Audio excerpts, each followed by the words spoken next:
Hello and good morning, and welcome to the latest MEED webinar this month in the holy month of Ramadan, Ramadan Kareem to you all as well.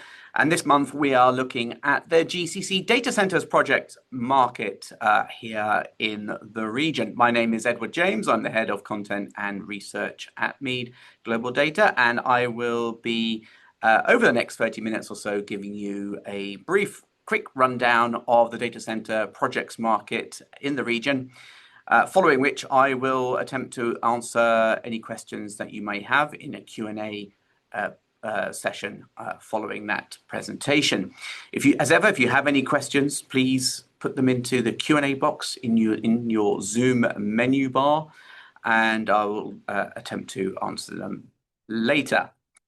Also, as ever, this presentation is being recorded and will be uploaded onto YouTube once edited, so you'll have a chance again to watch it in your own time.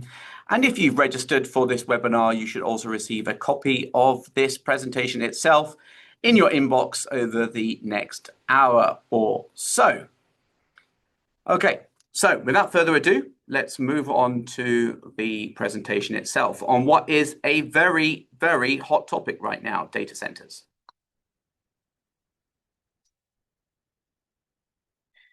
But first, just wanted to highlight to you all our GCC Data Center Projects Market Report for 2026.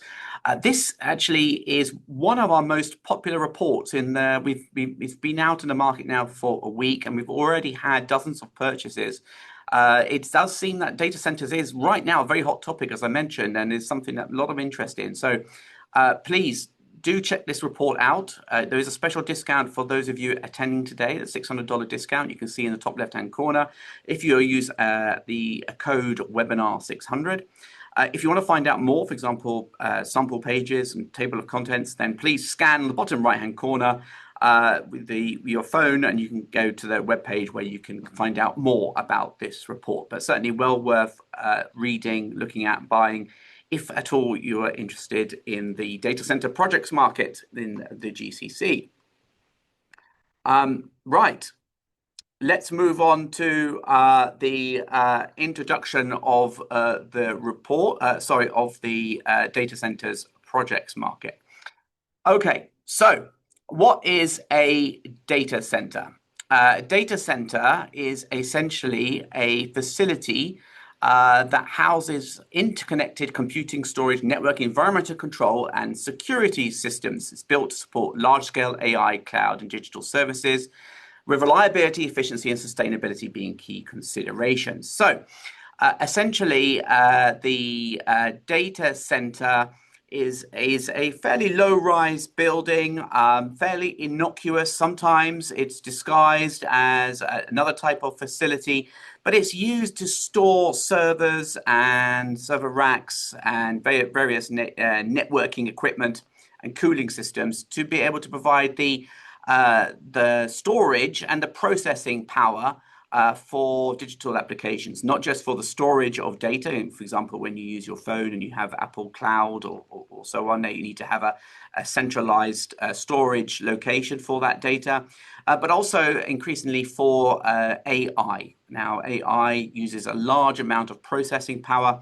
and that processing power also requires large-scale data centers. And indeed, it's the rise of AI and the increasing demands for processing power that has really been behind the growth in the data centers projects market in recent times.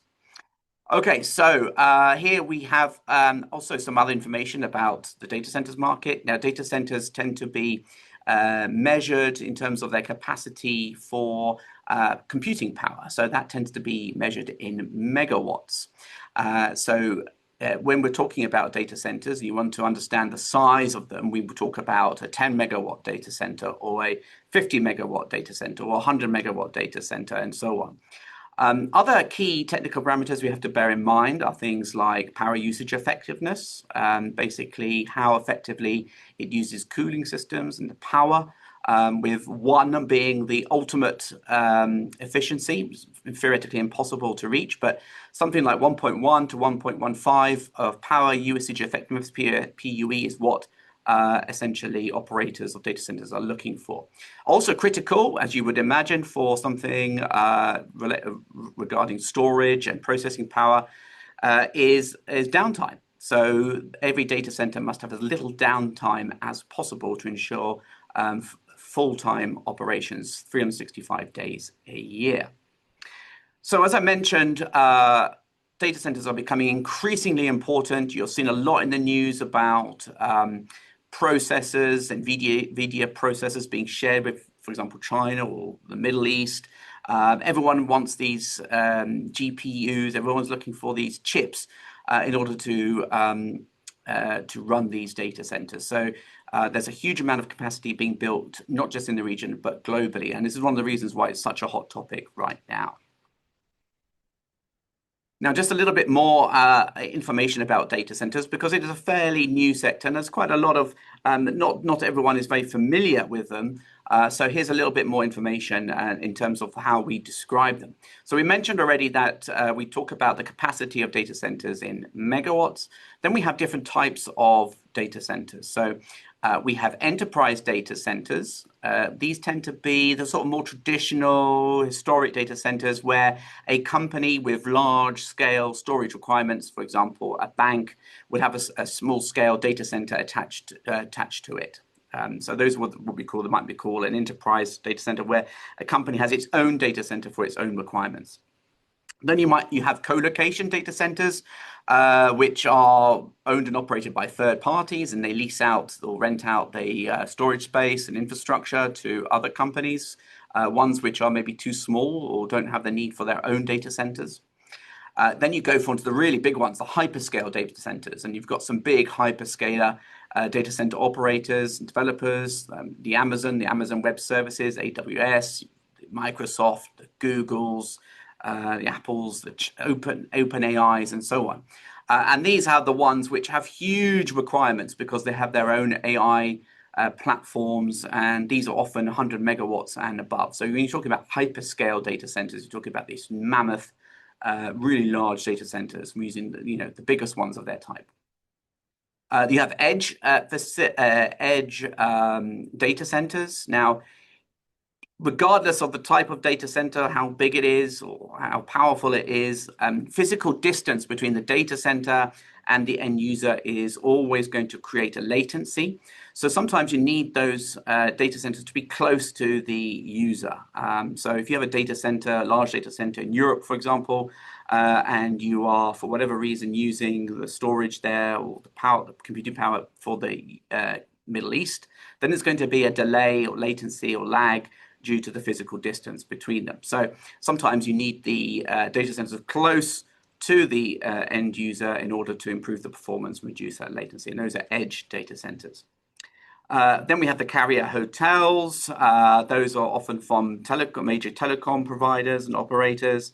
Often they are located close to submarine cabling systems, or where the internet traffic comes in from other parts of the world. And then you've got modular data centers designed to be deployed at remote locations. One great example, of course, is somewhere like NEOM. And then also, finally, we have the tiering of data centers. You may often have heard things like a tier 4 hyperscale data center. Well, here we have 4 different tiers, tier 1 to tier 4. And essentially, you can see and read from them, they are basically tiering is basically related to the amount of downtime that the data centers are designed to have, ranging from about a little over a day in any given year for tier 1 to just 26 minutes for a tier 4 data center. Clearly, if you are an Amazon or a Google or a Microsoft or even a bank or other type of major operator of data, you cannot have any downtime for your data cloud and data systems and AI platforms. So it's been very important to have tier 4 data centers wherever possible. Just a reminder, please, to submit any questions you might have in the Q&A box on the Zoom menu bar, and I will get round to answering any questions you have at the end of this webinar and the Q&A session. And also just to remind you that this webinar is being recorded. So you will have the opportunity to watch it again in your own time when it goes up on both MEED projects and on YouTube. Right, poll question for you all. 3 poll questions today for you. Data centers, as I mentioned, are one of the hottest topics right now in the GCC projects market. I want to know, is your company already actively involved in data center construction and development? Are you actively looking to get involved in data center construction? Are you thinking about it? Or are you not interested in being involved? Let's see what your responses are. Got 730 people online today, right now. So that's an indicator of just what a hot topic data centers are. And we've already had 325 responses. 34% of you, a third, say that you're already actively involved in data center construction. 30% of you are saying you're actively looking to get involved. 23% of you are thinking about getting involved, and 12% of you are not interested in being involved at this stage. So there is a majority of you who are looking at being involved, and so a majority of you looking to enter this sector, which I guess is a reason why it's such a hot topic right now, especially as it's in the news ever so much recently at the moment with the AI growth in AI processing demand. Thank you very much for that. Now let's look at the regional data centers projects market in particular. So what are the drivers for the growth in data centers in the region? 4 or 5 years ago, we weren't really talking about data centers very much. If we were talking about small ones. Suddenly, everyone is talking about data centers and AI. It's in the news all the time. It's a geopolitical issue. So suddenly, why, in particular in the Middle East, are we looking at this sort of big increase in discussion and investment in data centers? Well, first of all, we have quite strong population, economic growth in the region, and we also have strong growth in internet traffic. So if we look at the Arab nations, we've had over the last few years a CAGR of 34% compared with 22% globally. So increased internet traffic requires increased storage, increased data center demand. We have, of course, governments putting AI right at the forefront of their digital strategies and future visions. For example, the UAE has a ministry for AI. And it's important to bear in mind 2 very critical things. The GCC in particular has 1, a lot of land, and 2, cheap power. And when you combine the 2 together, you've got the ideal sort of circumstance for the development of of data centers. Data centers require a lot of space, and they require a lot of energy. So clearly, the cheaper your land, or the more available your land, and the cheaper the power costs, then the more advantageous it can be to build data centers. At the same time, power conservation is a critical area. And if you can build a data center alongside some of the world's best solar irradiation rates, you can also have renewable energy powering your data centers, which again is another amazing advantage for developing data centers in the region. And indeed, if you look at Saudi Arabia and the UAE, both of them want to become the sort of 3rd powerhouse globally for the provision of data center capacity and services behind the US and China. So this very much at the forefront of the agenda right now. In many ways, this reminds me of the sort of green hydrogen boom we experienced 3 or 4 years ago, when suddenly the green hydrogen market exploded in the region. Everyone was looking to become leaders in green hydrogen. And this is very much the case, I think, today with also AI and data centers. Again, we've got, these are probably the main drivers for the region, big investment in data centers today. Okay, so we've got, I guess, unlike maybe some other sectors, we have the private sector, either through quasi-government entities or international players, or private sector players as full stop, being the developers of data centers in the region. So it's much less a case of the Ministry of Telecommunications building a data center. No, it tends to be much more about the private sector leading the way. So we have players like Khazna, Humain in Saudi Arabia. We have Google Cloud, AWS. We have Damak, all leading the way in terms of building data centers in the region. So these tend to be the operators. This tends to be the sort of ecosystem in which we are seeing the development of data center projects in the region. Of course, we're also seeing the development of regulations and laws and legislation around also the development of data centers, and indeed a big driver of the construction of data centers and storage in the region are laws and initiatives and mandates to have sovereign ownership of data produced in the region. So historically, a lot of data, whether it's banking data or basic internet data, personal data would be transmitted out of the region and stored elsewhere. Now, sovereign data laws now require that data is held for security reasons within each country itself, and that's necessitated the development also of storage capacity and data centers as a whole in the regions itself. Now, in terms of the basic equipment required for data centers, well, as you can imagine, we have obviously a lot of software, IT systems, server racks, processing units, but associated around those, we have a lot of very intricate technical systems as well. Clearly, lots of switch gears and transformers required to power the systems, generators and fuel systems.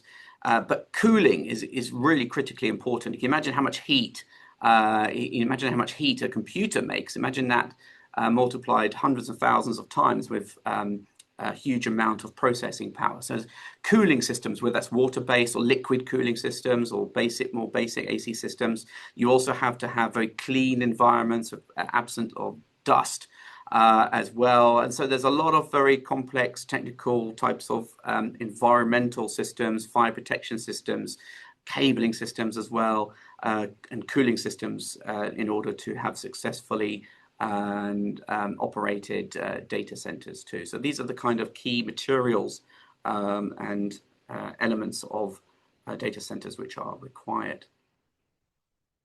Okay, now let's get into the sort of more granular detail around the data center projects market in the region. Now, when we are looking at essentially budgeting or costing up a data center, typically you're looking at a dollar figure per kilowatt, which you can then apply to the total megawatt capacity of a data center to understand its estimated cost.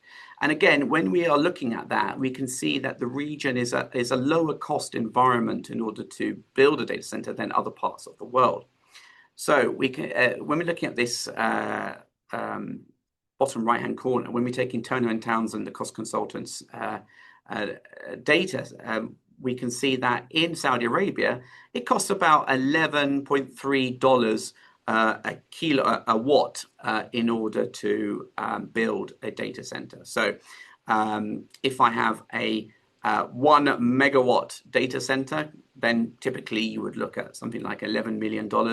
If I'm looking at 100 megawatt data center, then I'm looking at about $1.1 billion based on these figures. Now, of course, that can vary 10, 20% depending on the market, on the conditions, the locations, the type of tiering of the data center. But that's a general rule of thumb.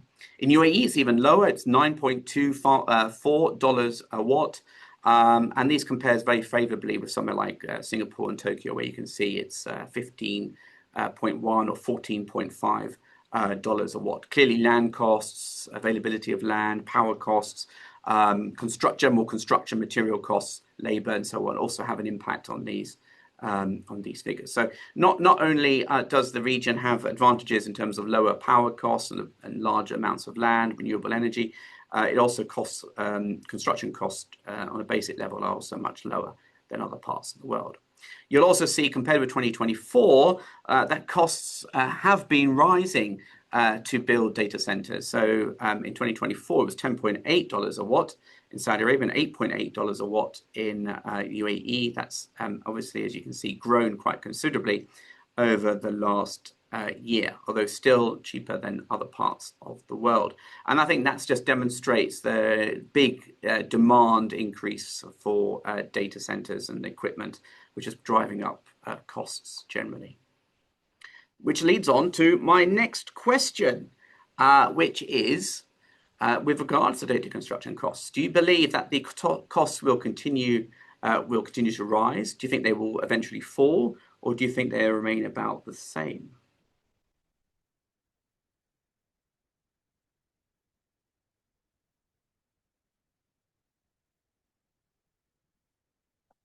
Interesting here. We've got already a lot of responses.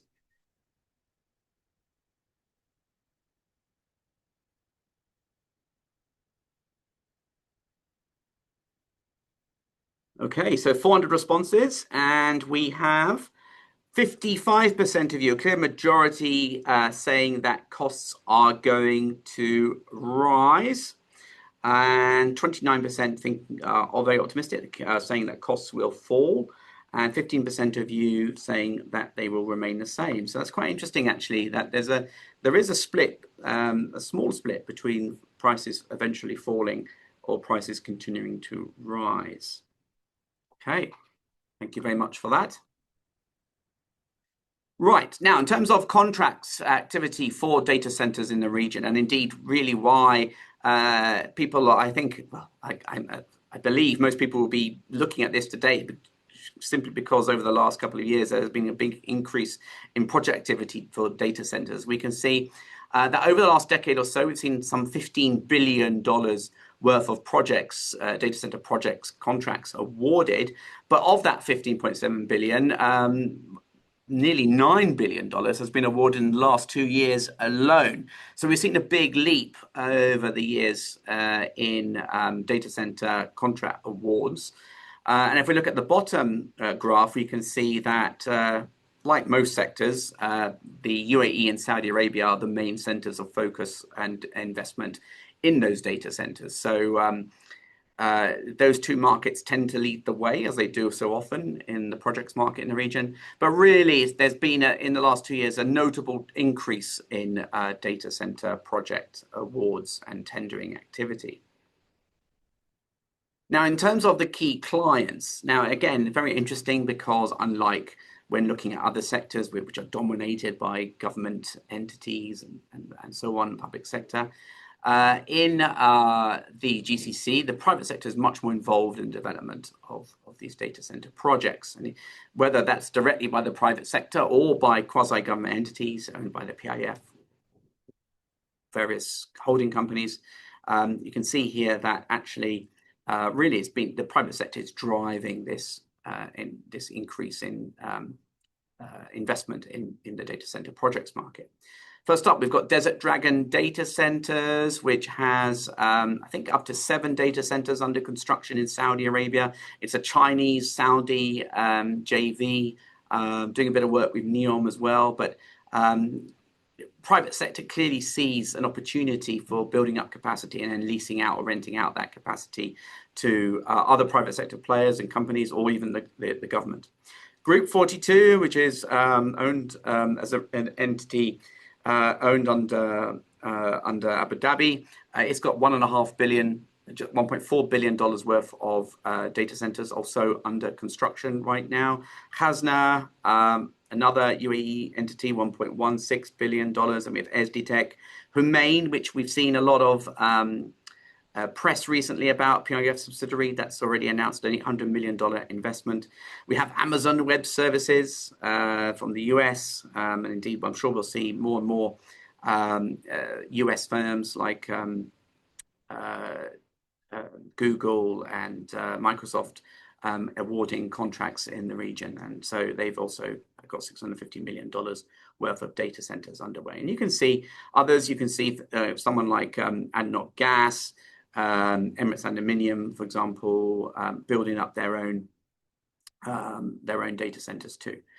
You also see someone like Damac, real estate player, because also ultimately data centers are also a real estate investment, essentially. It's just that your tenants are not residents, or they are companies wanting your server space and computing power. Now, I think one of the interesting aspects about the construction or contractor market for data centers is that it tends to be concentrated in just a few companies. There are actually fairly few contractors who have successfully won or implemented data center projects in the region. And in fact, actually, when we take a look, when you look at it more closely, it's really only just half a dozen or so which dominate the market. We can look at ICS Arabia, ALEC, Al Muammar Information Systems out of Saudi, Langerwerk, JLW, and McLaren Group, particularly as being those sort of what we call data center specialists, along with a couple of others. But really, when we look at other data center, when we look at other contractors, there really isn't as much diversity in the construction of data centers as one might have previously thought or expected. I can't necessarily put my finger on it why that is. Perhaps it's because of so much construction activity generally in the region, but really it tends to be limited to just a handful of companies, as you can see here. I'm sure this will change over time, however. Now, in terms of the major data centers currently under construction, I guess the big one currently is, and the biggest one of the biggest ones globally, and certainly the biggest in the region, is Project Stargate, which is one of OpenAI and Group 42's initiatives in Abu Dhabi. It's part of the 5 gigawatt campus, AI campus that President Trump signed a deal with when he was here in the UAE last year. And the first phase is 200 megawatts of that 5 gigawatts. ALEC, the UAE contractor, is the contractor for that first phase. And indeed, they're going to be starting rolling out the second phase very, very soon. So that's going to be continually under construction over the next few years until it reaches its 5 gigawatt total capacity.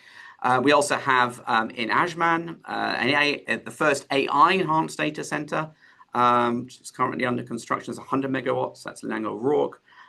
We then have various others, as we mentioned before, Desert Dragon data centers. We have hyperscale data centers in Jeddah, one in Dammam. We've got one in Yas Island, and so on. And you can see how these are fairly large scale facilities. I think it can be a little bit disingenuous sometimes with data centers, because you can think, oh, it's only 25 megawatts. But then if we go back to that figure around $10, $11 a watt, if you multiply that 24 megawatts by a million, if we look at 1 megawatt equals $10 million investment, then you can see actually even a 25 megawatt data center requires an investment of more than $300 million. So these are all very large projects.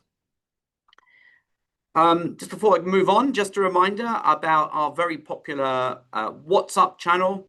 If you want the latest news and developments from MEED and Global Data on the construction or projects market industry in the region, and then feel free to join our WhatsApp channel. Every day you'll receive latest news, breaking news, and exclusive information from us straight to your WhatsApp channel. If you're interested in joining, just scan the QR code there and join us. I'm a member and I receive very useful updates every day. It just takes a minute or two to read, and it keeps me informed and up to date of what's happening in the region. Okay, now let's look at the future pipeline, as this is where all the attention and action currently is. So when we're looking at data centers, we've seen about $15 billion awarded over the last decade, about $9 billion awarded in the last 2 years. But we have a massive $120 billion worth of projects in that pipeline. So we're really only just starting the big investment in data centers in the region. I think this is why there's so much excitement and so many reasons why so many of you are looking to enter the market, because the scale of the opportunity is growing all of the time. Now, of that $120 billion, we've got about $1.5 billion currently out to tender. We have another $60 billion in the design stage, and then another $59 billion in the study stage. And given the growth in AI demand, given the growth in data storage demand, really, there's no reason to see why this strong growth and this strong demand and strong investment potential in data centers won't be materialized. I know there's a lot of talk about an AI bubble, but the fact is that AI is here to stay. The computing power for AI is just going to grow tremendously, and the demand for data centers is just going to shoot through the roof.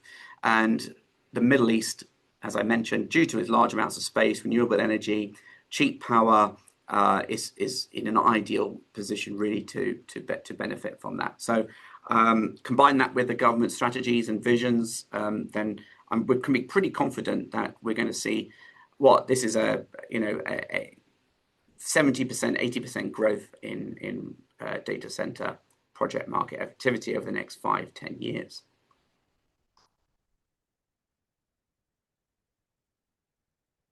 In terms of the big future players in terms of their plans, well, as you can see, we've got fairly recent PIF subsidiary company, Humane, leading the way with some $47 billion worth of known, planned, and unawarded projects. We've got Group 42 thanks to its project Stargate, as I mentioned, talked about earlier, 5 gigawatt campus. We have Data Vault with $8.2 billion. Neom, perhaps more doubts about that because of the overall challenges with Neom. We've got Amazon Web Services, AWS, $4.3 billion pipeline. Blackstone Group, private equity, $3 billion. NVIDIA, one of the world's most valuable companies now, thanks to its chips, graphic processing units, $2.5 billion. Then Hasna, STC, and so on. So again, dominated by the private sector. In terms of future projects currently in bidding or out to bid, so some of the shorter term projects we've got here, we've got the largest one is 72 megawatts, Data Vault, the Modon Technical Zone data center in Riyadh. We've got the DXB04 data center in Dubai Production City. This is under evaluation right now. Hasna is the client. We've got data centers planned in Jeddah, Riyadh, Dammam, and so on. So a large number of pretty big data centers currently out to bid and tender right now. As I've mentioned, longer term, this is where the sort of big excitement is in terms of the big future large hyperscale data centers. We've got Project Stargate, as I mentioned already a couple of times. That's got another 4.8 gigawatts of capacity over the next few years. If that all is materialized, you're looking at tens of billions of dollars to build. NVIDIA, Humane are teaming up to looking at a $5 billion investment, 500 megawatt capacity data center in Saudi. As I mentioned, the Blackstone Group looking at building a data center, Neom. We've got Humane and so on, and various other data center focused companies like Hasna and so on. We've got military focused data centers. So you can see a very strong, interesting pipeline of projects to come. Question: which GCC data center projects market do you believe offers the best opportunity for your business? I have a feeling, I suspect I might know the answers to this one. Just a reminder, please, as well, if you do have any questions, I will be doing a Q&A session after this.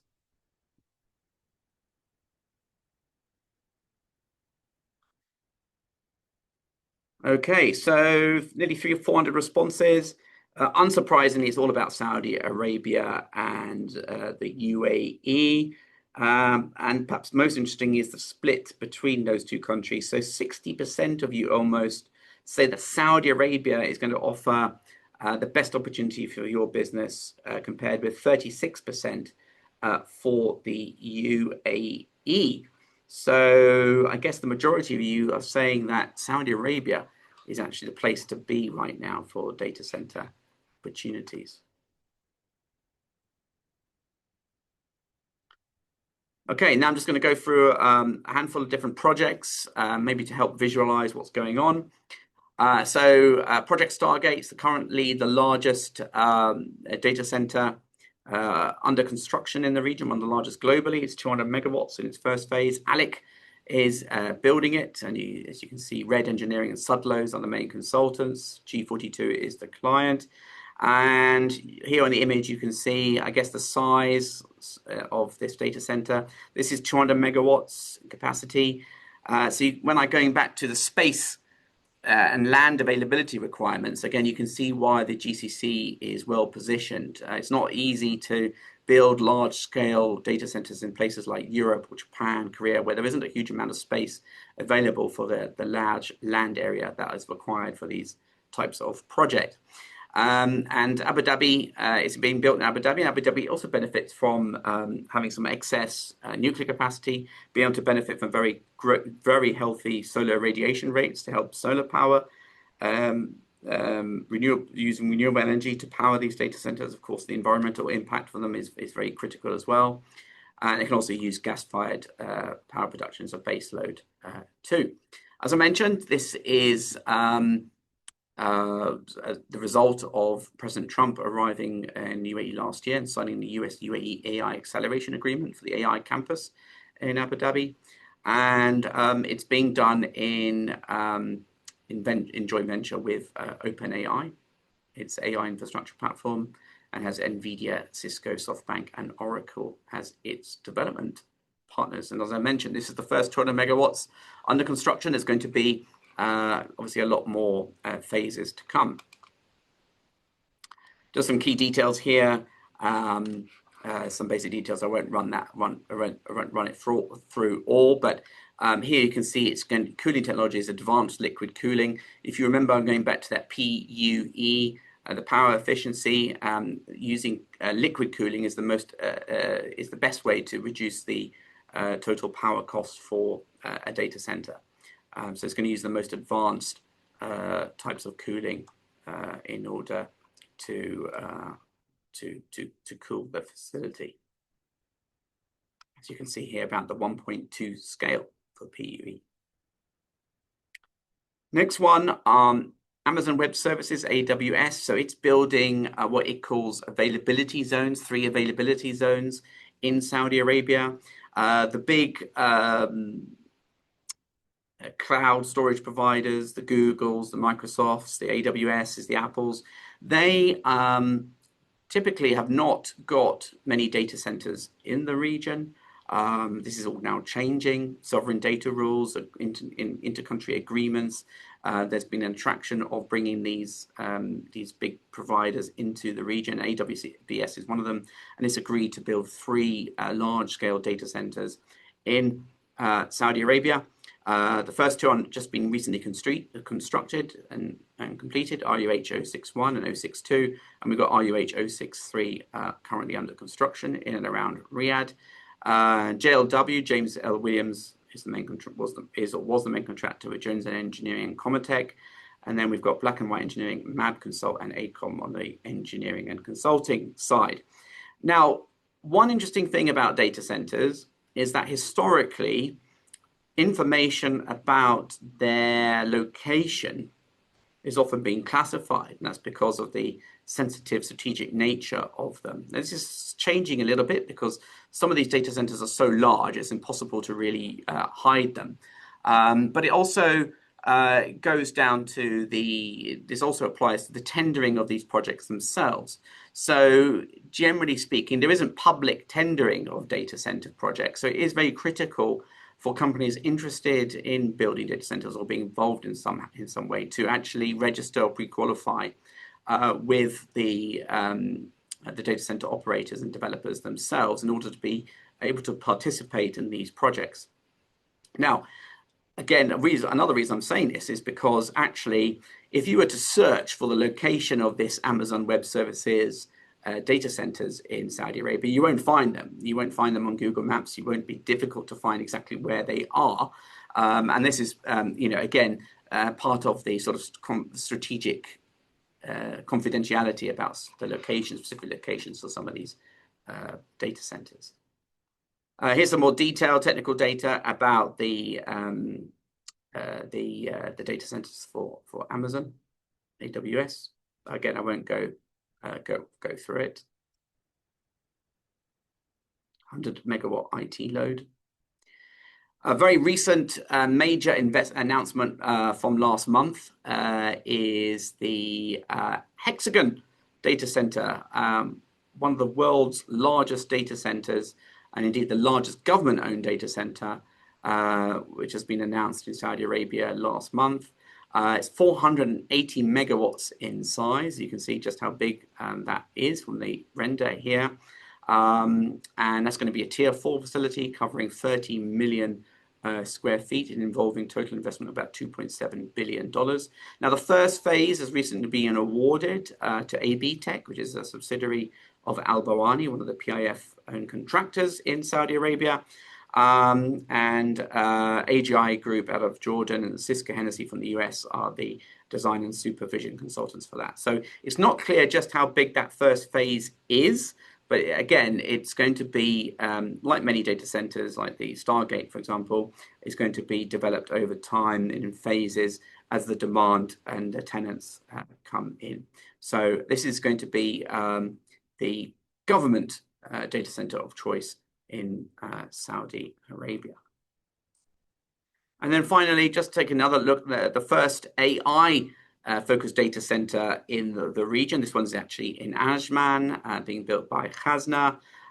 This is a 100 megawatt facility covering 100,000 square meters. Each one there with 20 data halls, each with a capacity of about 5 megawatts.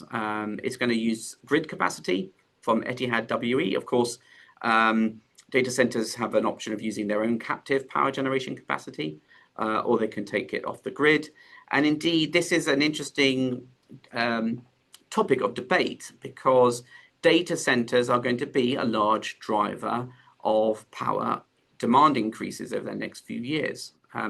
You're talking about hundreds of megawatts, potentially gigawatts of new power capacity required to power these data centers. So there has to be in many cases, the developers of these data centers are therefore going to have to come up with their own power supply solutions, as the government won't be able to or be unwilling to invest in more power capacity just to power these data centers. So I won't be surprised if a lot of these new facilities are going to use their own power production facilities to power their data centers. But in this case, this one is coming from Etihad WE, which is responsible for power provision in the Northern Emirates. Lang O'Rourke is the contractor. ProArc Engineering Consultants is the architect of record. And you can go along to Ajman in the Al Amera area, and you can actually see this under construction today.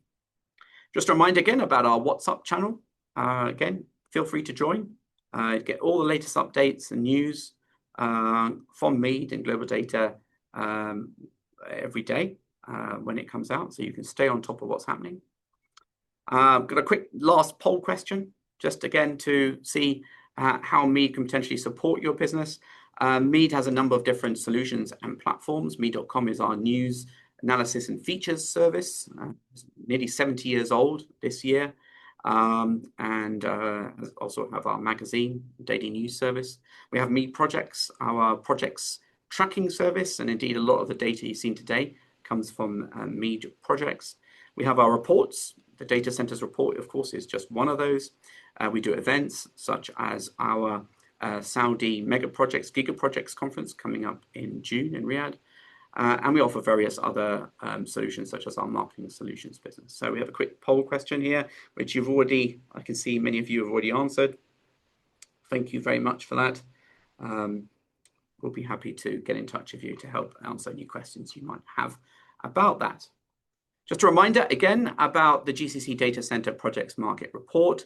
If you've interested and found it useful what we've seen today, then we have hundreds of pages more of data, statistics, analysis of the data center projects market in the region, looking at regulations, drivers, key players, key contractors, costs curves, and so on the data center projects market, as well as, of course, a run through of the major data center projects, both currently and in future in the region. As I mentioned, this report has been selling like hotcakes. It is a very hot topic right now. So if you are at all interested in entering the data center projects market or want to learn more about this very fast growing sector, then please scan this QR code and to see the table of contents and sample pages, and also to take the discount code here on this page to get a $600 discount on the report. It's definitely well worth checking out. All right, so thank you very much for that. I'll now move on to the Q&A. I can see we've already got 72 questions here, and I will do my best to see if I can answer them all. All right, so let me see, what is the... Okay, and first question is, what is the applicable interest rates on the financing of large-scale data center projects in the region? Good question. Answer is, I don't know, but bear in mind, we are talking about the private sector investing in data centers, so not necessarily the government, although for government-related entities, there's always that sort of tacit support from them. We know that a lot of these data centers are going to be based on the sort of the proviso that there's going to be demand from tenants and companies for the data center storage space and computing power. So in many respects, banks will be looking at those metrics, as well as the other data centers located in country, in order to understand the potential risks for any particular data center. So any interest rates will be priced accordingly. Is the presentation going to be shared with participants? Yes, it is. As ever, we recorded this presentation and it will be edited and uploaded to YouTube in due course. If you have registered for the webinar today, then you'll also receive a copy of this in your inbox if you haven't already. Just a question about what do we mean when we're talking about megawatts for data centers. So megawatts tends to be the metric that is used, or the unit that is used to measure the capacity, or basically computing power of a data center. So the larger the megawatts, the capacity is, the larger the data center capacity as well. So it can go from anything like 1 megawatt to the largest single megawatts. Single data center built in one stage might be 200 to 300 megawatts.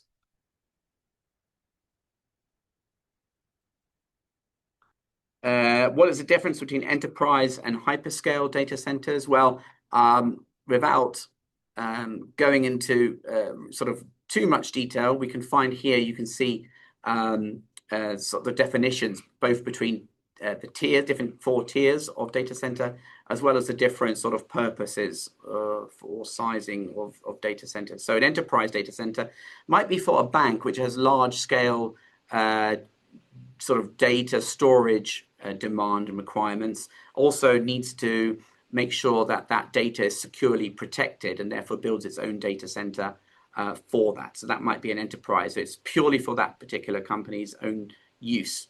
Whereas a hyperscale data center might be from an Amazon or a Google, Microsoft, and these are tend to be much larger and could be for specific purposes like I don't know, Microsoft's own AI requirements, or it could be, again, leased or tenanted out to various other companies.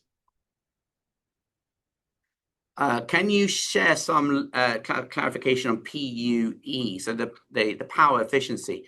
So I'm not by any means a technical expert, but the PUE is basically the amount, the efficiency of the power used in the data center, particularly for cooling systems. As most of the power is used to not just power the servers themselves and the chips themselves and the processing, but also to keep them cool. You want the PUE to be as close to 1 as possible, which means that the efficiency of the cooling system you're using is also as low as possible. Clearly, the higher the PUE, the higher the OPEX for the data center. So you want to keep that PUE as low as possible. But you also want to make sure it's environmentally secure as well. So you can have a low PUE, but if it uses coal-fired electricity, then that's not particularly great. On the other hand, if you might have a slightly higher PUE, but it's using renewable energy capacity, then that's a more optimum outcome.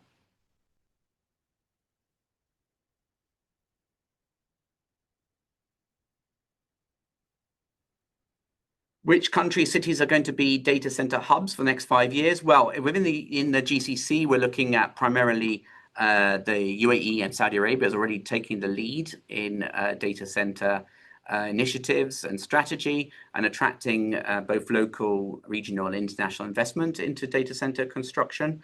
And then, generally speaking, you have the data centers close to the main cities. And so we've already got data centers. Quite a few data centers in Dubai, for example, in Jebel Ali near the Etisalat communications hub there. In Abu Dhabi, there's a few around Masdar and Masafa area. Clearly, they take up a lot of space, so they're always going to be on sort of outskirts of the major habitation areas. We have data centers planned in Dammam, in Riyadh, and in Jeddah as well. So they tend to be close to the major cities.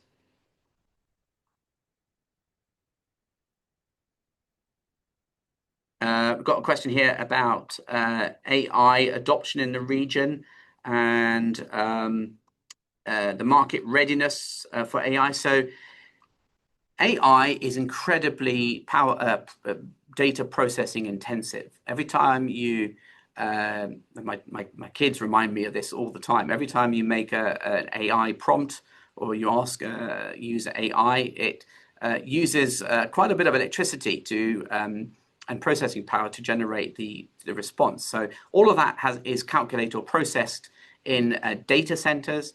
And as more and more of us use AI, as AI becomes much more integrated into our daily lives, so the demand for storage and processing power increases, which is the reason why we're driving a large increase in data center capacity and investment generally, globally. Now, again, with sovereign data laws, there is a push to have more of this processing and more of the storage within each country, hence the large investments within the region, and also for it to be done as cheaply as possible, hence the sort of drive for cheaper land and cheaper power costs as well for running these data centers. So the region believes it's well positioned to become a hub for AI processing globally, and hence the push we've seen so much recently for data center investment.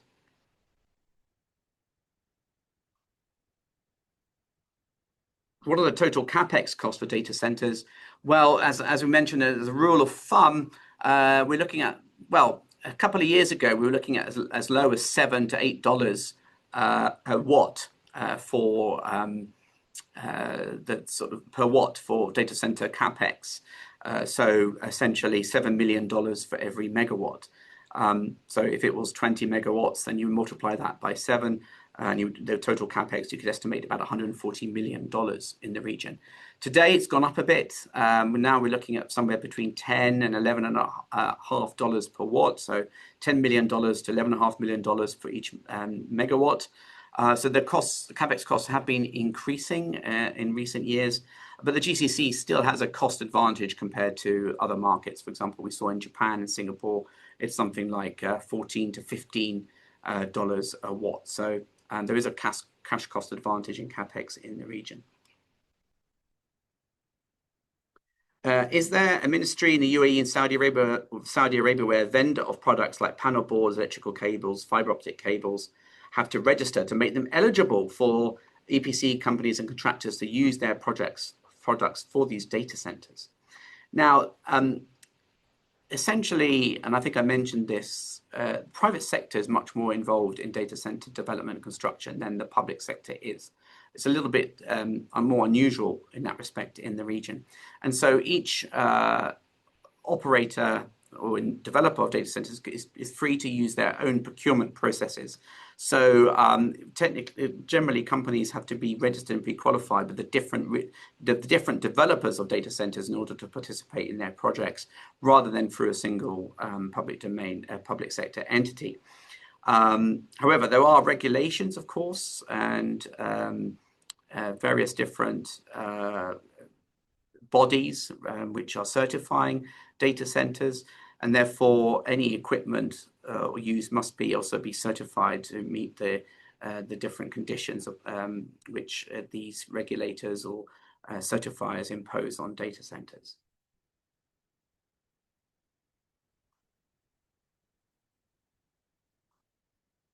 Across upcoming data centers, are you seeing liquid or water-based cooling systems being specified at the tender stage? I think it's safe to say that for the larger hyperscale data centers going forward, then there is going to be a push to use liquid water-cooled data centers, simply because that has the best power efficiency, PUE numbers. So I would expect those large ones to do that. Smaller ones, enterprise data centers may instead use some air-cooled data centers technologies instead. But I imagine we're going to be moving much more towards the liquid and water-based cooling systems going forward.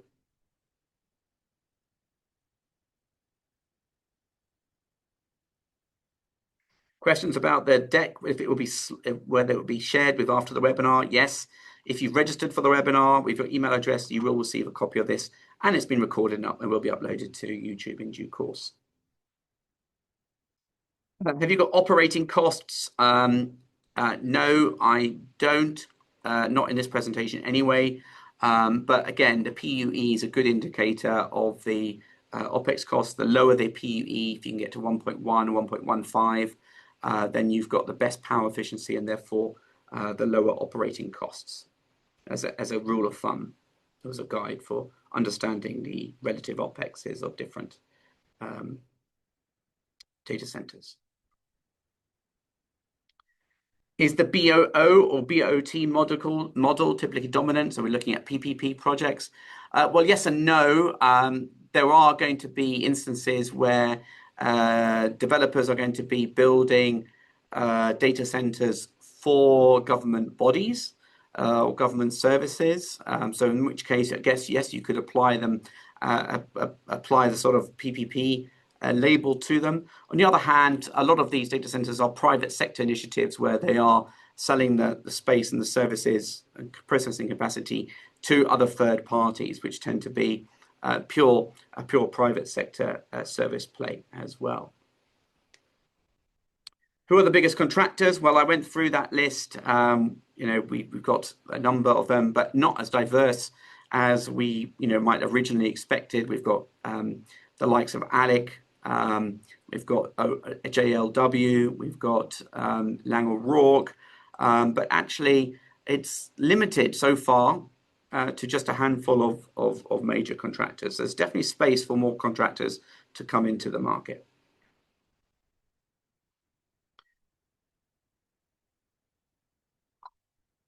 Okay, so we understand that Hasna is a portfolio company of G42. So why is their awarded value shown separately? Because they both act as separate clients on different projects. So on one project, as we saw, the signboard, Hasna is the client and is the tenderer and awarder of the project. In others, for example, in the project Stargate, G42 is the client. Even though they are related companies, they are different clients on different projects. But yes, you're right in that they are indeed linked. In fact, it might sometimes be to do with the geographical location of the project. Hasna, which did, if I'm not mistaken, have its origins in Dubai, tends to develop those data centers in the UAE, in Dubai and the Northern Emirates, while G42 is much more of a sort of Abu Dhabi focus. How can a main contractor with no previous experience in data centers but has all the qualifications, such as having an MEP contractor in-house, can get into data centers? So basically, how can contractors enter the market? Well, as I mentioned, there aren't that many contractors, really active right now in data centers. Sure, there's a lot of sort of electrical MEI types of work involved, but there's also a fair amount of sort of basic superstructure works, and the sort of entry barrier isn't as maybe as high as one might expect. So the usual course of action is to reach out to the different data center developers and pre-qualify and register with them and see what the requirements are to be considered for tendering for their projects.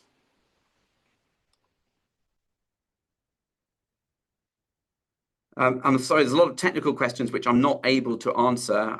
Is it possible to gauge square meter size based on megawatt size? I would assume so, yes. Generally, these data centers are split into data halls, each with their own sort of capacity requirements. For example, Stargate, I think, is 40 halls with 5 megawatts each. And you can probably work out the amount of space required based on the total number of racks and megawatt capacity. So I imagine it would be possible to come up with a ratio for capacity to square meter size. Although what that number is, I actually don't have to hand, but it should be able to be calculated, because we're talking about low-rise data centers. Really, it's not vertical construction. It tends to be a 1 or 2 level horizontal construction. So you get to understand the sort of plot size for these.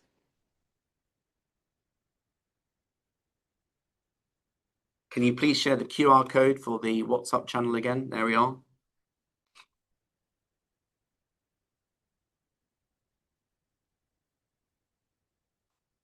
So, good question here about the scope of the contractors. So you'll notice that you don't generally have the main contractor, then you have various specialized sort of subcontractors, the MER, especially around electrical works and so on, cooling systems, and that is true to a certain extent.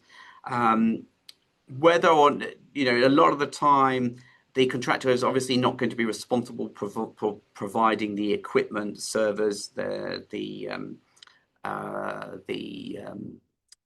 chips and the basic processing equipment. But if you look, you can see that generally speaking, you have your superstructure contractor, and then you're going to have come in specialized contractors for the different cooling systems and the HVAC and the cabling and electrical systems and so on.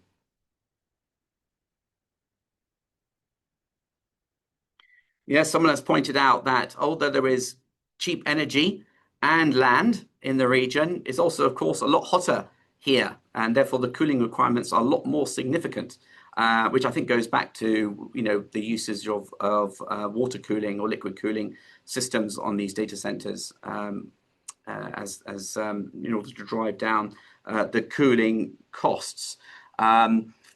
Given the sort of excitement and in drive for data centers and big growth for data centers in the region, my assumption would be that even despite the greater temperatures out here, that those are offset by the greater availability of land, the solar or renewable energy potential, and the generally lower power energy requirements and construction costs. This would, to me, would seem that would offset the higher, the sort of greater cooling requirements. Another factor is, of course, and this affects all manufacturing, especially high precision manufacturing in the region, which is the sort of sand and dust, which also, of course, is very critical for such systems as well. You have to be making sure that there's a minimal amount of such sort of climatic disturbances into these data centers themselves.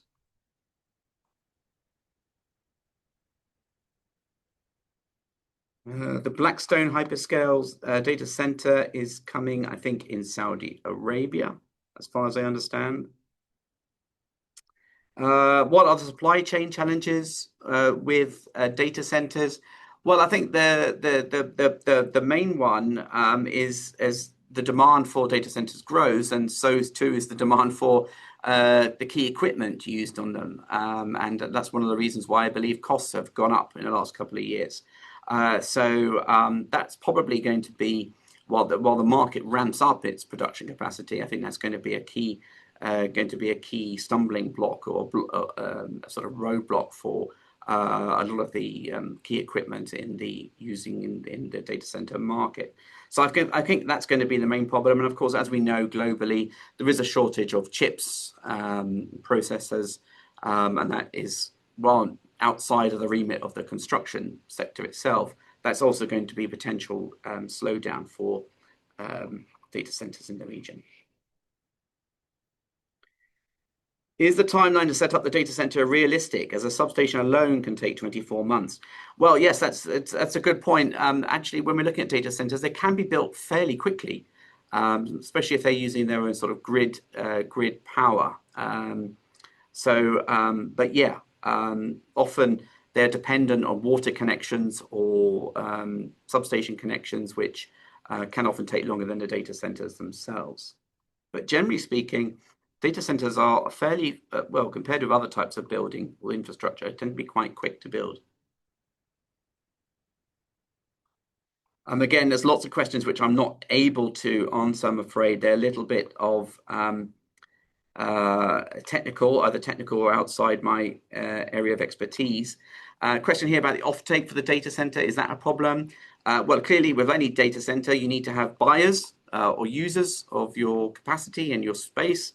At the moment, such is the growth of AI, or such is the growth of data storage requirements, that there doesn't seem to be at this moment a shortage of demand for data centers. And it's private sector driven, and the private sector is reacting to demand in a lot of cases. So whether that demand is coming from the government or from the private sector, it appears at this moment in time that there is plenty of offtake demand for them, which in turn is helpful when obtaining finance and building these projects.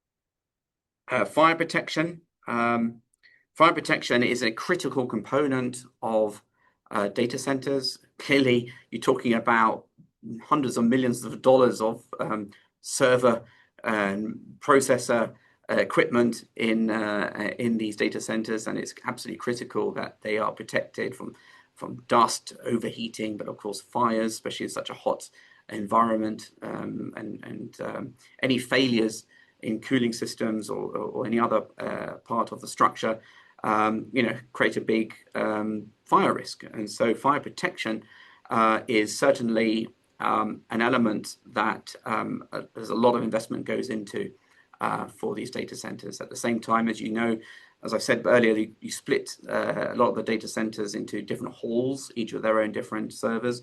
So there is a kind of firewall, literally, between the different halls to help ensure that security and sort of minimize the fire risk as well.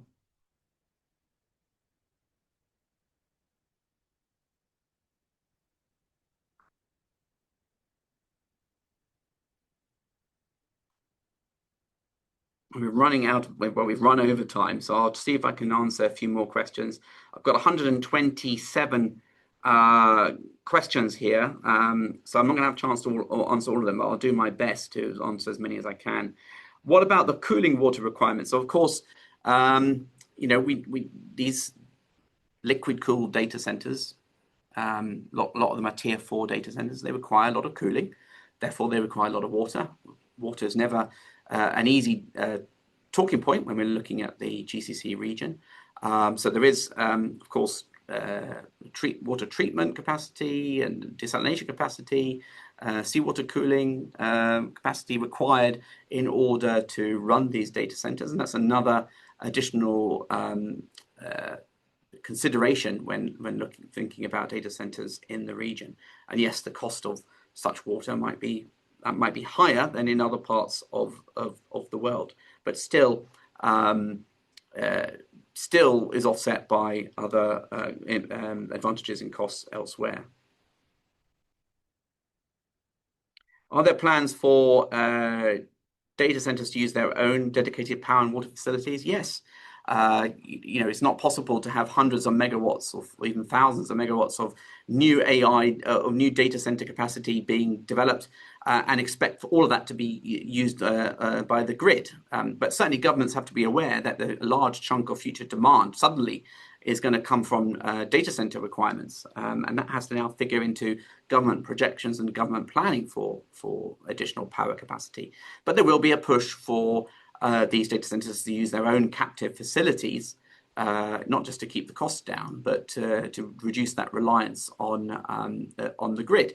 And so there will likely be PPP opportunities in development of these power generation facilities, but also gives a chance for the development of dedicated captive renewable energy plants as well, where again, the developers of these data centers can benefit from very high solar radiation levels in order to produce power as low as possible, as cheaply as possible, but also with minimal carbon footprint.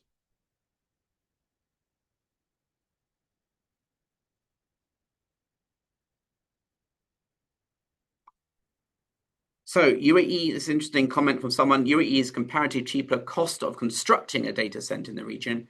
However, as a co-location tenant, we find it as one of the most expensive in the world. Is it still cheaper compared to other locations in the region? Also, may I know the reasons why the co-location leasing is very expensive in the UAE? So this is, I guess, is a market issue or challenge. And the question for that is this question is probably better addressed to the operators of these data centers. But yes, it is cheaper to build data centers here than other parts of the world. For one reason or another, it might be more expensive to lease it, maybe due to fewer options in the region. Maybe as the capacity increases, the market would become more competitive and cheaper. Maybe it's too centralized and just a few players right now. Again, if that sort of diversifies, then it might become cheaper for tenants to utilize that capacity and have more options for where to host or where to buy or where to store their data.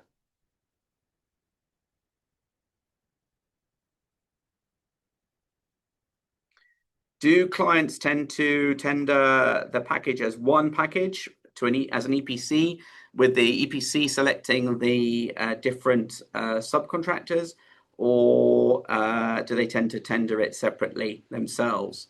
As I understand it, I believe, and someone can correct me if I'm wrong, I believe it tends to be a single tender with the main contractor selecting the various different subcontractors.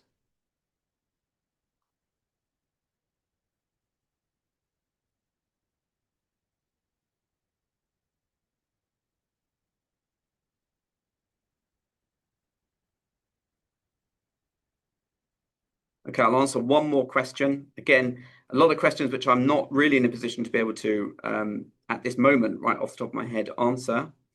Who are the biggest EPC and consultants in the Middle East? Well, you'll find that data in the webinar. Who are the biggest design consultants? Well, you do have specialized design consultants like Red Engineering and Sudlows, who are very much core expertise is data centers. But there are others, of course. We saw AJI, which is doing the Ajman design and supervision for the Ajman one. But there are a number of design consultants. But again, just as we've seen with contractors, it tends to be concentrated amongst a small number of companies. Okay, one last question.